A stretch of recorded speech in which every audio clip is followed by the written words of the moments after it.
Olá, boa tarde, galera do Birajara. Estamos aqui mais uma vez, recomeçando o semestre, começando aqui mais um bloco de aulas. E hoje nós vamos falar sobre o capítulo 8, que tem como tema o Império Romano e o Império Bizantino. Ok, tudo bem? Então vamos dar continuidade à nossa aula de hoje sobre o Herones. Essa aula é para os primeiros anos da escola Dr. Birajara, do Ceará. Tudo bem com vocês?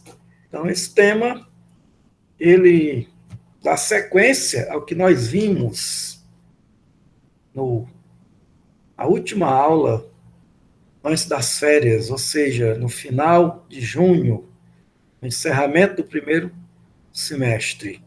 Nós falamos sobre as origens de Roma, e nós vimos que Roma foi uma grande civilização juntamente com a Grécia, é isso?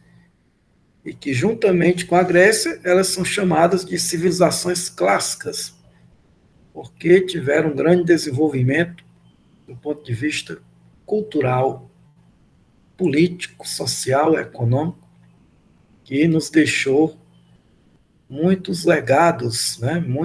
Muitas heranças para as civilizações atuais, principalmente no mundo ocidental. Ok? Então, nós vimos que Roma, que foi a cidade que deu origem a essa civilização, ela vai passar por três etapas da sua história, três grandes períodos, que é a monarquia, a república e o império. É exatamente a terceira fase que nós vamos estudar agora, né, que é o Império Romano. E esse império, ele vai durar até o momento em que Roma entra em decadência, né? Vai ocorrer a desintegração desse Império Romano. Mas nós vamos ver que o Império Romano ele caiu em duas datas diferentes, né? No século V caiu o Império Romano Ocidental e no século XV caiu o Império Romano Oriental, que também é chamado de Império Bizantino. Portanto, o Império Bizantino ele era parte do Império Romano e houve uma divisão. E aí, então passaram a ter dois impérios romanos. O Império Romano do Ocidente, capital em Roma, e o Império Romano do Oriente, capital em Constantinopla. Esse Império Romano do Oriente também é conhecido como Império Bizantino. Ok? Então, dando sequência, nós temos aqui, né, um comentário no início do capítulo, né, que diz assim: em pleno século XXI, mesmo com a farta produção de alimentos e o elevado desenvolvimento tecnológico e científico, milhares de imigrantes deixam sua terra natal em alguns lugares da África e do Oriente Médio para buscar refúgio na Europa. As cenas de fuga desses grupos, divulgadas amplamente na mídia e nas redes sociais, são chocantes. Pessoas morrem afogadas de fome, frio, etc. O que fazer para ajudar esses imigrantes e refugiados e ainda garantir uma vida digna à população dos países que os recebem? O governo da Finlândia, por exemplo, decidiu aumentar o imposto dos mais ricos para poder abrigar um número maior de refugiados. O Brasil e outros países também decidiram acolher parte dessas pessoas. A história nos mostra que migrações em massa sempre ocorreram e às vezes provocaram mudanças profundas na sociedade. Por exemplo, uma das causas da desintegração do Império Romano foi a migração contínua de povos que vieram do interior da Europa e da Ásia. Nesse capítulo vamos conhecer o esplendor e a desintegração do Império Romano e a resistência as invasões do Império Bizantino, que se manteve até o século XIV, né? Mas ele caiu realmente no século XV. Ok? Então aqui nós temos uma comparação entre a atualidade, onde ocorrem migrações forçadas, as pessoas vão em busca de melhoria, de uma vida melhor, em busca de sobrevivência em outros países, fugindo da crise, fugindo da guerra, né, fugindo de más condições climáticas, etc. Então ele compara com a época do Império Romano. E ele diz que uma das causas da desintegração do Império Romano foi essas migrações acentuadas que ocorreram naquela época. Ok? Tudo bem? Então, é apenas uma comparação para a gente ter aqui uma ideia, né, do que foi que aconteceu com o Império Romano. Um império tão grandioso, um império extenso, chegou a ter 6 milhões de quilômetros quadrados, né, dominando mais de 6 milhões de pessoas, né, mas com o tempo esse império ele foi entrando em crises e entrou em decadência. Né, e no lugar desse império surgiu a Europa medieval, né, uma outra configuração política, não mais uma centralização do poder em uma única cidade, mas sim surgimento de reinos, reinos independentes, né, que mais tarde esses reinos vão se tornar os países da Europa moderna, né, na Idade Moderna. Portugal, Espanha, França, Inglaterra, Alemanha e etc. Ok? Tudo bem? Tudo bem. Prosseguindo. Então, nós temos aqui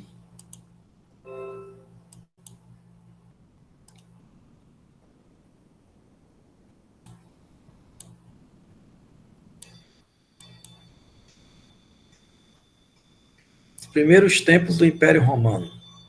Né? Como foi que teve início esse império? Considerando que Roma não surgiu nessa época. Roma já era uma cidade que dominava grande parte da Itália, né?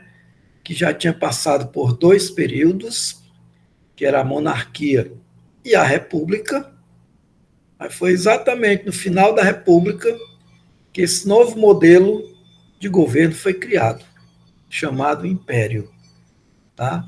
Como é que esse novo modelo foi criado? No final da república nós tivemos crises políticas ocasionadas principalmente pela crise econômica, né, pela necessidade de um grande exército para dominar vários escravos, né, de muitos países que viviam em Roma. Os gastos eram enormes, eram exorbitantes. E também havia as disputas políticas, né, e na estrutura política da República havia o ditador. Teve uma época que esses ditadores eram militares, né? O exército passou a ter muito prestígio devido à necessidade que Roma tinha desse exército para combater as revoltas, principalmente revoltas de escravos. Então, nós vamos ter alguns ditadores, como Caio Mário, Cornélio Sila, né? E diante desses governos que enfrentavam as autoridades das elites, do Senado, tá? Nós vamos ter aqui a ascensão de Júlio César, que era senador, mas também era líder militar. Né?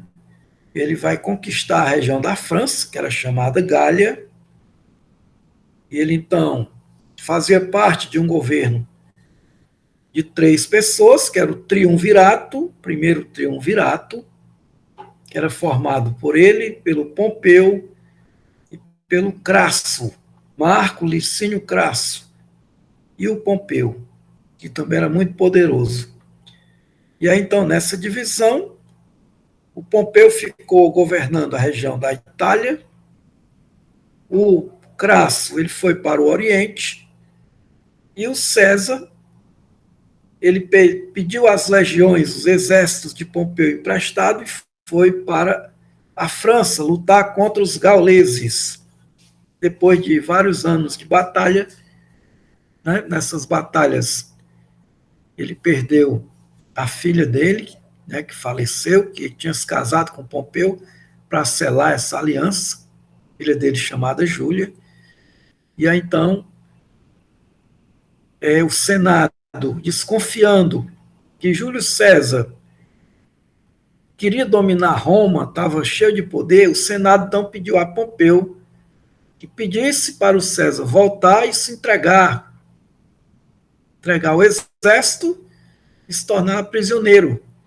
E quando César recebeu esse recado, ele desafiou Pompeu. Ele atravessou o rio Rubicão e disse: a sorte está lançada. E ele marchou sobre Roma, enfrentou as tropas de Pompeu, né, derrotando. Pompeu foi derrotado e Júlio César foi aclamado, né, como ditador, governante único. Ainda não era imperador, porque não estava na fase do império. Mas o Júlio César, ele era querido por muitos e odiado por outros. Ele era muito popular. Ele tinha ideias revolucionárias. Ele era muito próximo do povo. E nessa época havia uma grande desigualdade em Roma. Muita fome, miséria, principalmente porque as terras estavam concentradas nas mãos da elite. E essa elite fazia parte do Senado, que não queria abrir mão dos seus privilégios. Mas Júlio César ele tinha ideias de fazer reformas para diminuir essa desigualdade. Então ele era muito carismático, as pessoas gostavam dele. E o Senado, desconfiando, né, que César estava se personificando como um grande ditador, né, estava, digamos assim, sufocando o Senado, a imagem do Senado, e aí então os senadores prepararam um golpe, né, para o Júlio César. E no ano 44 a.C., o Senado organizou uma reunião, altas horas da noite, lá no próprio prédio do Senado, e mandaram chamar o Júlio César. E ele, não desconfiando de nada, apesar da sua esposa ter tido um sonho, né, um sonho onde ele seria assassinado, mas ele não levou em conta, ele não considerou, ele não acreditou. E foi para essa reunião. E lá ele foi assassinado com 30 punhaladas. Ou seja, eram 30 senadores, cada um deu uma punhalada nele, né, no ano 44 a.C. Isso aí gerou uma outra crise, porque, né, o amigo dele, o Marco Antônio, que era o seu braço direito, era o comandante das tropas, né, ele decidiu se vingar dos senadores que fizeram isso e formou um segundo triunvirato, onde estaria nesse novo governo o próprio Marco Antônio, o Lépido e o sobrinho, né, do Júlio César, que era o Otávio. Formaram o segundo triunvirato. Ok? E esse segundo triunvirato ele vai se dividir. O Lépido vai para a África para administrar as províncias. O Marco Antônio vai para o Egito. E lá no Egito ele é seduzido pela Cleópatra, que era uma rainha do Egito, tinha se tornado rainha depois que ela usurpou o trono do próprio irmão, porque o pai dela era o rei, mas ela tinha um outro irmão. Ela tinha um irmão, e esse irmão era o herdeiro.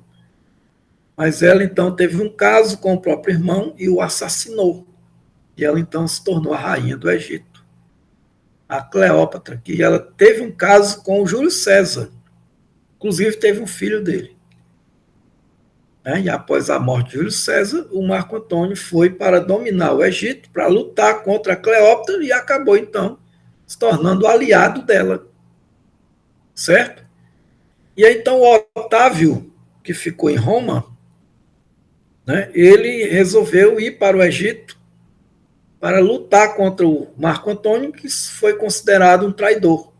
Ele foi para anexar o Egito e ele, então, passou para o lado da rainha do Egito, da Cleópatra.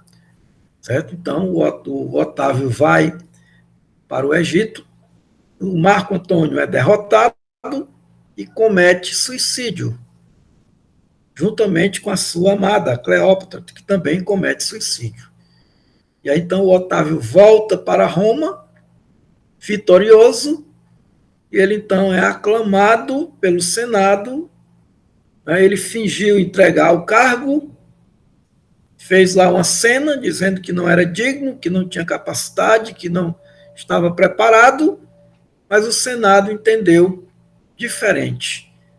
E aí, então, concedeu a ele vários cargos, como de imperador, o título de Augusto, que era reservado apenas aos deuses, príncipe, que é chefe do Senado, sumo pontífice, que é o cargo mais alto na religião, no sistema religioso, que corresponde ao Papa hoje em dia, o sumo pontífice, o sumo sacerdote, e também o cargo de imperator, ou imperador. Então, acumulando tanto cargo, o Otávio agora ele inaugura essa nova fase, que é o Império Romano, onde ele vai ser o primeiro imperador desse império que se estendeu por quase 500 anos e que vai representar o apogeu das conquistas, do domínio, do poder de Roma, mas que também vai entrar em crise e finalmente em decadência. Ok? Então nós temos aqui, durante as 4 décadas de seu governo, que Augusto governou durante 40 anos, promoveu diversas reformas na sociedade. Ele destituiu os senadores acusados de corrupção, perdoou dívidas dos camponeses, criou um tribunal que julgava casos corriqueiros para dar maior agilidade à justiça. Distribuiu alimentos, dinheiro ao povo em momentos de crise e incentivou os espetáculos públicos. Então, foi um governo bem popular, onde ele via também o lado das classes baixas. Ok? E aqui nós temos um box que diz: os romanos se divertem. É aqui exatamente que nós vamos ter aquela política do pão e circo, que é dar diversão e comida ao povo, para o povo não saber o que está sendo feito na política. Ok?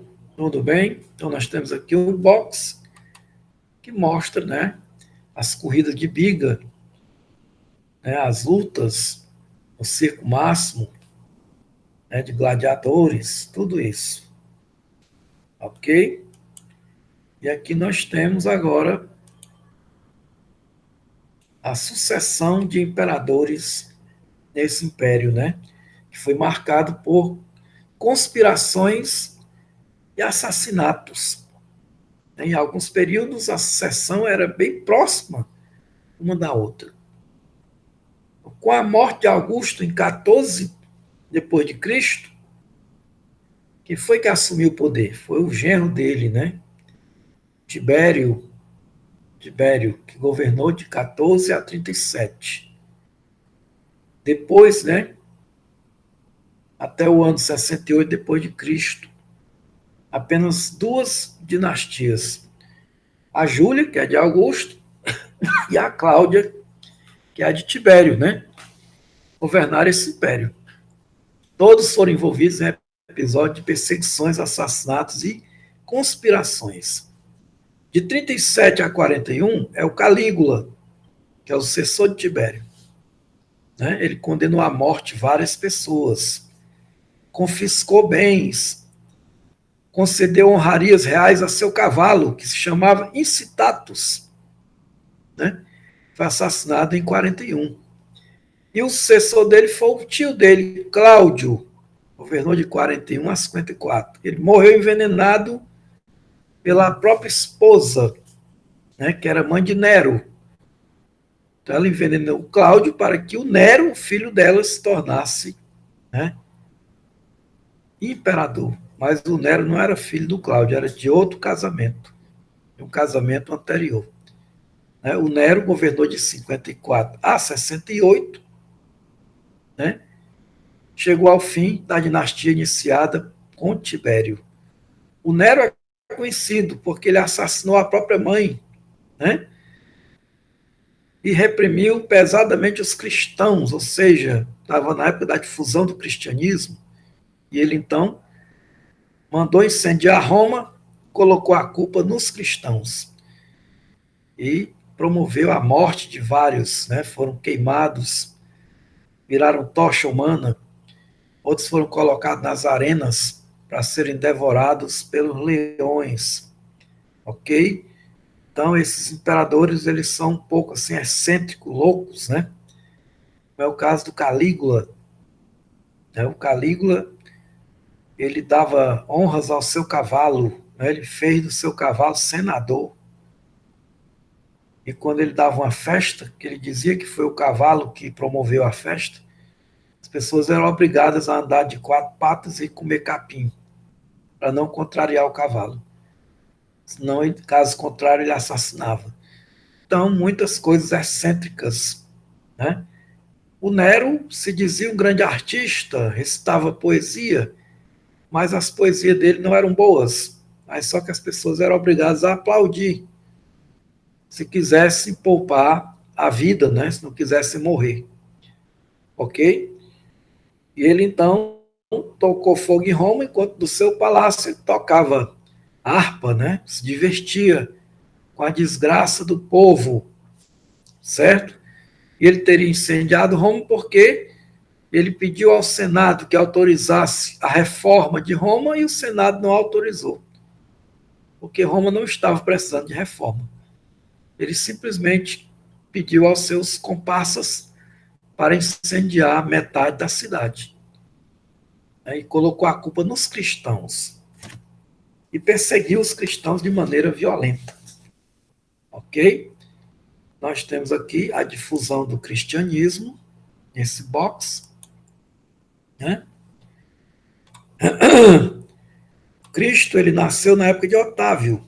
Quando Cristo nasceu lá em Belém da Judéia, o imperador era Otávio e a Judéia fazia parte do Império Romano, né? Estava dentro dos domínios romanos.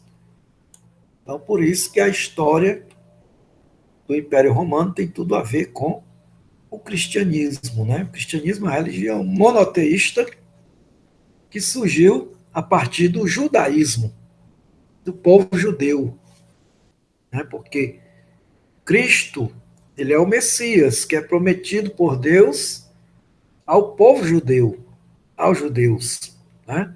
Da descendência de Abraão, de Isaac, Jacó, aí vem Moisés, né?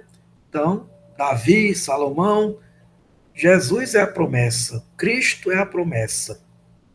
Mas quando Cristo nasce, os judeus o rejeitaram, né? Não entenderam que ele era o Messias prometido na Bíblia, prometido por Deus. E ele então foi crucificado. E a partir daí, né, há uma divisão. Aqueles que não acreditaram que Cristo era o Messias continuaram no judaísmo.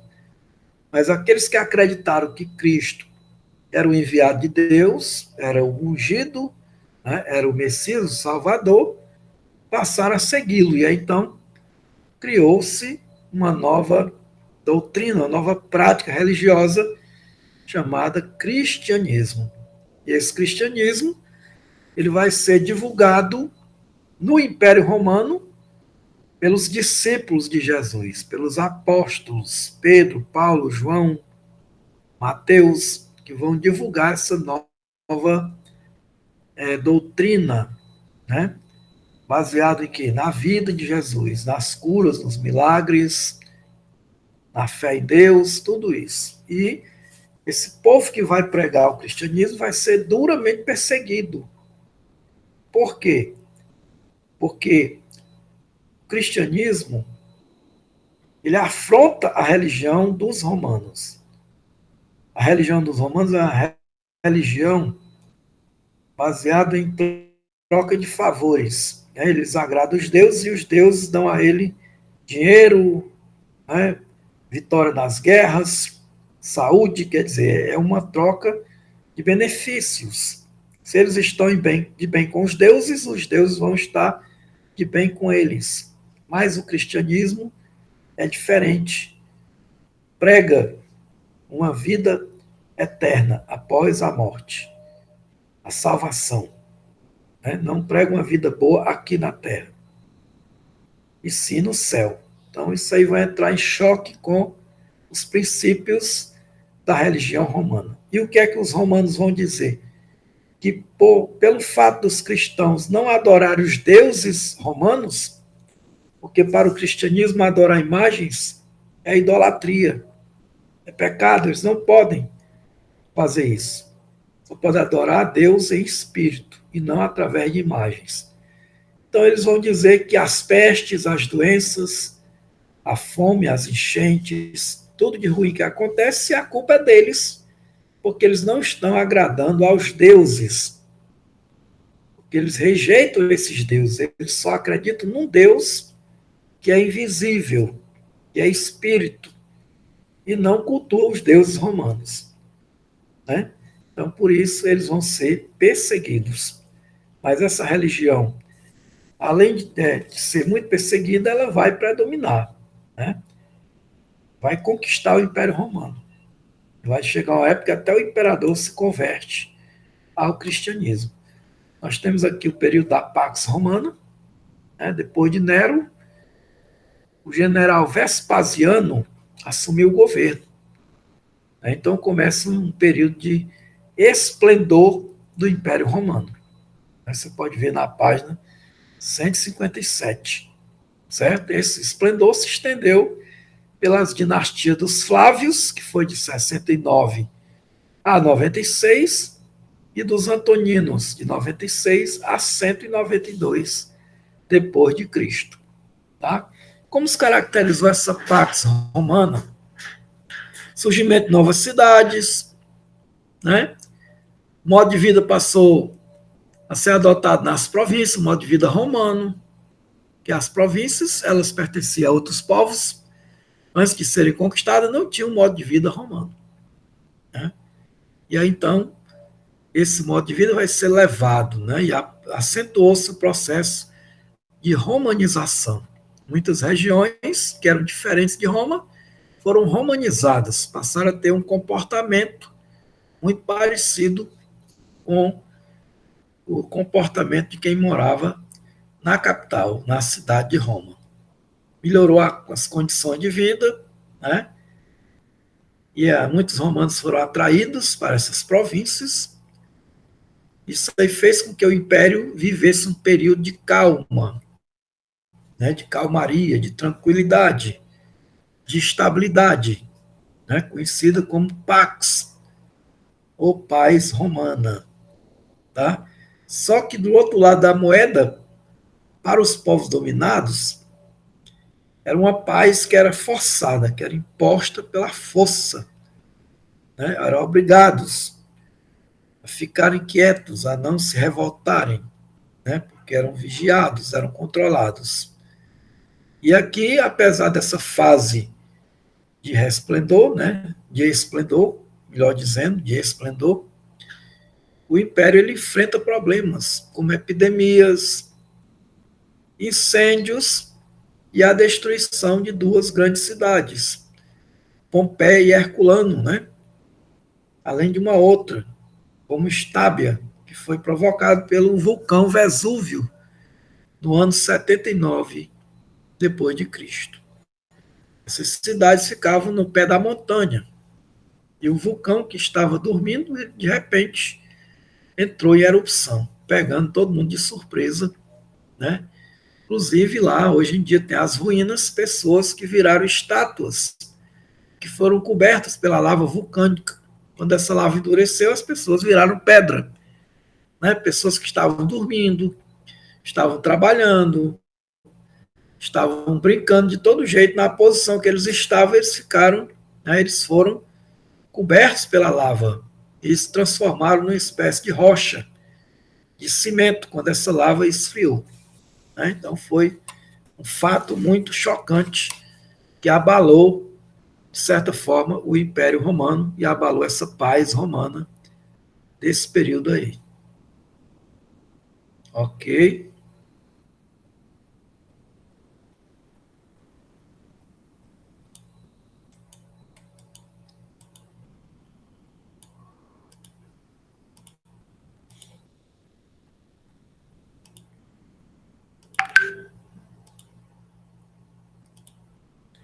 Então, nós temos aqui, né, uma imagem que mostra, né, uma cena da época, né, os banhos romanos, espécie de sauna que as pessoas iam, onde aqui tem registrado várias cenas do cotidiano, né, do Império Romano. Ok? E aqui nós temos um mapa que mostra, né, a expansão desse império, os domínios, as regiões, as colônias que foram conquistadas. Né? Aqui tem um box que fala sobre a arte, a cultura e o direito romano. Os romanos se destacaram muito no direito, né? Também na filosofia, na política, certo? As leis romanas, muitas delas são usadas ainda hoje, né, em vários países, se inspiram muito no direito romano, ok? E aqui nós temos as invasões e a divisão do império, certo? Final do século II, esse império começou a sofrer as primeiras invasões de povos que inicialmente eles vinham do interior da Europa, né? A região ali da Alemanha, que era chamada de Germânia, e depois povos vindos da Ásia, certo? Como é que os romanos chamavam esses povos? De uma maneira assim, rebaixando, né, depreciativa, certo? De maneira pejorativa, chamavam de bárbaros. Por quê? Porque eles não falavam latim, que era o idioma oficial do Império Romano. Então, os romanos consideravam o centro da cultura, o centro da civilidade, né, da civilização. E eles então achavam que quem não falava latim não era digno de ser chamado de romano, e sim de bárbaro, que quer dizer inferior, além deles terem costumes, né, diferentes, completamente diferentes dos romanos. Mas eles generalizaram, porque todas as pessoas estrangeiras eram chamadas de bárbaros, mas os bárbaros não eram iguais. Né? Existiam vários tipos, com culturas muito variadas. Nós temos aqui, né? A partir da dinastia Severa, 193 a 235, sinais de crise eles vão se tornar mais frequentes, né? E entre 235 e 284, somente um entre 26 imperadores teve morte natural. Quer dizer, 25 foram assassinados, né? A população sofria muito com os altos impostos, com a crise econômica e agrícola, né? Uma crise sem precedentes. Aí, preocupado em tornar o governo mais governável, né? O império mais governável, que fez o imperador Diocleciano? Resolveu dividi-lo em duas partes, uma oriental e a outra ocidental. Né? Ele ficou governando a parte oriental e entregou a outra ao general Maximiano, certo? Mais tarde, o que ele faz? Dividiu o poder do império entre quatro governantes e implantou a chamada tetrarquia, né? Esse sistema, ele deu continuidade, né, à divisão do Império em territórios. Estava governado por dois imperadores, ambos com o título de Augusto. Ok? E aqui nós temos, né, o Senado continuava em Roma, né, funcionava em Roma, mas outros órgãos foram transferidos para outras cidades, certo? 395, o imperador Teodósio dividiu o império definitivamente em duas partes, né? Mais uma vez, criando então o Império Romano do Oriente, com a capital em Constantinopla. Hoje essa cidade se chama Istambul, né? O governo de um de seus filhos, Arcádio. Essa parte do Império também ficou conhecida como Império Bizantino, pois a capital, Constantinopla, ela foi erguida, né, no lugar de uma antiga cidade grega chamada Bizâncio, certo? E ela se chamou Constantinopla em homenagem ao imperador Constantino, ok? A outra parte foi o Império Romano do Ocidente, a capital foi transferida para Milão, né? Sob o governo de seu outro filho, que era Honório. Arcádio no Oriente e Honório no Ocidente, certo? São os sucessores desse imperador, chamado Teodósio, ok? No início do século V, as legiões romanas foram expulsas da Bretanha, que é a Inglaterra, né? Pelos povos saxões, que eram dos povos invasores. Os visigodos também, por volta do ano 400, né? Eles vão devastar a Gália, que é a França, que tinha sido dominada por Júlio César, né? Então, pouco a pouco, os romanos vão perdendo o controle sobre as terras, né? Certo? Sobre as terras que eles haviam conquistado. E aqui nós temos um breve resumo sobre o Império Bizantino.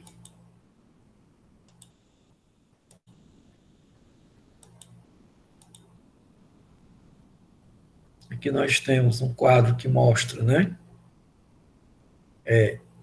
os povos que invadiram parte do Império Romano e os países que tiveram origem a partir dessas invasões. Anglo-saxões deram origem à Dinamarca e à Alemanha, né, território da Inglaterra. Ostrogodos, a Ucrânia, Península Itálica, visigodos, Romênia, Península Balcânica, Itália e Ibérica, né?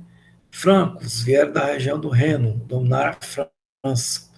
Burgúndios vieram da Escandinávia, dominaram o sudeste da França. Lombardos vieram da Escandinávia, dominaram a Península Itálica. Vândalos vieram da Alemanha, Polônia e Eslováquia e dominaram a Península Ibérica, que é Portugal e Espanha, o norte da África, e a região da antiga Cartago. Ok? Aqui nós temos o Império Bizantino, né, que é o Império Romano do Oriente. Enquanto o Império Romano do Ocidente entrou em decadência, esse império durou aproximadamente 1.000 anos. Rapaz, 1.000 anos a mais. Só vai ser dominado em 1453 depois de Cristo, com a tomada de Constantinopla pelos turcos otomanos. Tá? O governo era uma autocracia absoluta, onde o imperador ele era o dono do poder, o dono de tudo. Era chamado de basileu, quer dizer rei, né? Controlava a legislação, as leis, as forças militares, podia nomear ou demitir quem quisesse. Ele também era o chefe da igreja. Então, aqui, né, uma junção do poder político com o poder religioso. Isso é chamado de cesaropapismo, que era uma prática comum lá no Império Bizantino, certo? Esse rei era considerado pessoa sagrada e o substituto de Deus aqui na Terra, né? O vice-rei de Deus, certo? A sociedade era hierarquizada, dividida em classes altas e baixas, né? Onde se destaca a nobreza, os banqueiros, os comerciantes, funcionários públicos, né? Os grandes proprietários de terra. E na base, sustentando tudo isso, os trabalhadores livres, né? Os servos e os escravos. Ok? Temos aqui a arte bizantina, com a Basílica de Santa Sofia, que foi uma grande obra, né? Construída na época de Justiniano. E nós temos também o governo de Justiniano, que foi um governo marcante, né? Onde Constantinopla conheceu o luxo, né? Cresceu enormemente, teve grande desenvolvimento. E ele ficou famoso por ter elaborado um código de leis, o Código de Justiniano. Ele reuniu vários documentos do antigo direito romano, então criou esse novo código, que foi também copiado por muita gente. E o declínio do Império Bizantino, ele vai ocorrer,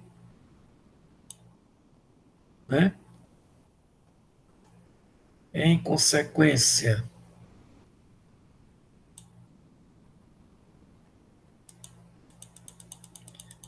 Vamos ver aqui.